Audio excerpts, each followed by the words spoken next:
I would like to thank one of my subscribers, Jay Hurdell Hall, for this story.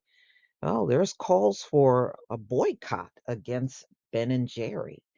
So let's get into this story. So stocks for Unilever, the company that owns Ben and Jerry's, fell by 0.53% on Thursday as the Vermont ice cream maker faces boycott calls over its hotly contested 4th of July message. On Tuesday, Ben and Jerry sparked anger on social media with a Twitter post that read, the United States was founded on stolen indigenous land.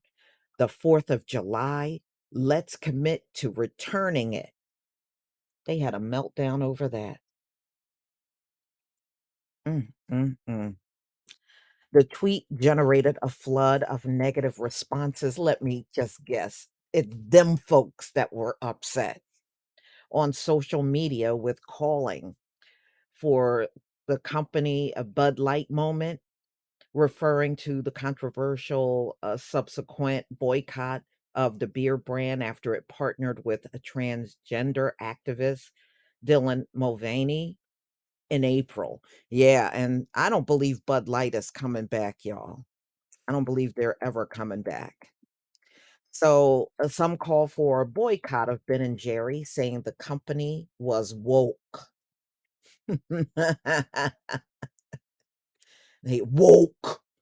So anyway, time to boycott Ben and Jerry's. They want you to give back the house and yard you're paying a mortgage on. No, you didn't have the house or mortgage when the land was stolen. And you know what has always been said, if you steal something, and even if you build a house and get a mortgage, it's still stolen. It's still stolen. That does not alleviate the land from being stolen. It doesn't matter what you got on the property, it's still stolen land. So anyway, you know me, I don't care if your butt sore with me. I don't give a damn. So let's go on. So that's what one tweet said. Why on earth would any true American support these twisted woke liberals? Boycott Ben and Jerry's, speak out. Another tweet said, Newsweek contacted Ben and Jerry for comment by email on Wednesday, but has not yet received a response. The controversy surrounding Ben and Jerry's 4th of July message continues to unfold, the company not having posted any new messages on Twitter. Stocks for Unilever suffered slightly on Thursday. According to Google finance data, stocks for the company were 0.53 lower by the early hours of Thursday. But you know what? Aren't these the same people when we were talking about boycotting Nike and Adidas? They said it wouldn't matter, but their stocks are falling. But they keep trying to tell us it's something else. It's not the boycott. But you notice when them folks boycott, it's the boycott that caused their stocks to go down. You see the difference? Us not buying Nike and Adidas, that didn't bring the stocks down. It's all these other things, right? But when them folks boycott, you notice how they always make sure they say, well, their stocks are falling because of the boycott. Look at the hypocrisy, y'all. They just don't want to admit that us not buying those sneakers did make an impact. They don't want to admit, they don't want to say it, they don't want to admit it. I have not seen it in one article yet. But as soon as Bud Light got boycotted, they made sure you knew it was the boycott that brought their stocks down.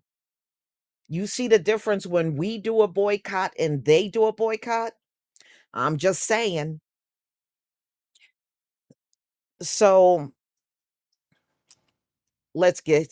their stocks were lowered by Thursday in the early hours. Unilever, London-based multinational consumer packaged good company, owns some 400 brands in total, which makes it unlikely that the slight drop is a direct result of boycott calls facing Ben and Jerry, but they're trying to imply it.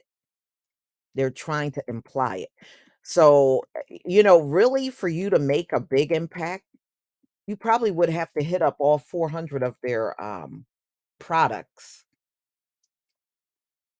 Where Nike, we can just stop buying the sneakers and that's pretty much it. Same thing with Adidas. So, Newsweek contacted Unilever for comment by email on Thursday.